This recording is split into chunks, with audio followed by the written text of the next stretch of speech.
জুলাই জাতীয় সনদের স্বাক্ষর অনুষ্ঠান সামনে রেখে বুধবার দুপুরে রাষ্ট্রীয় অতিথি ভবন যমুনায় অন্তর্বর্তী সরকারের প্রধান উপদেষ্টা ডক্টর মোহাম্মদ ইউনূসের সভাপতিত্বে জাতীয় ঐকমত্য কমিশনের একটি বৈঠক অনুষ্ঠিত হয়েছে।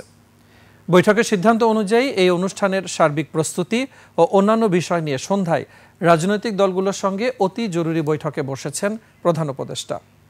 রাজধানীর ফরেন সার্ভিস একাডেমিতে এই বৈঠক চলছে। ৬টি সংস্কার কমিশনের ৮৪টি সংস্কার প্রস্তাব নিয়ে তৈরি হচ্ছে জুলাই জাতীয় সনদ। আগামী শুক্রবার এই সনদ সই হওয়ার কথা। মঙ্গলবার রাতে সনদের চূড়ান্ত অনুলিপি দলগুলোর কাছে পাঠানো হয়। তবে সনদ বাস্তবায়নের উপায় নিয়ে এখনও ঐকমত্য হয়নি। এ বিষয়ে কমিশন আলাদা সুপারিশ দেওয়ার কথা, তবে সেটাও এখনও চূড়ান্ত হয়নি। সনদ বাস্তবায়নে গণভোট করার বিষয়ে একমত হলেও ভোটের দিন ও পথ পদ্ধতি নিয়ে দলগুলোর রয়েছে মতভিন্নতা।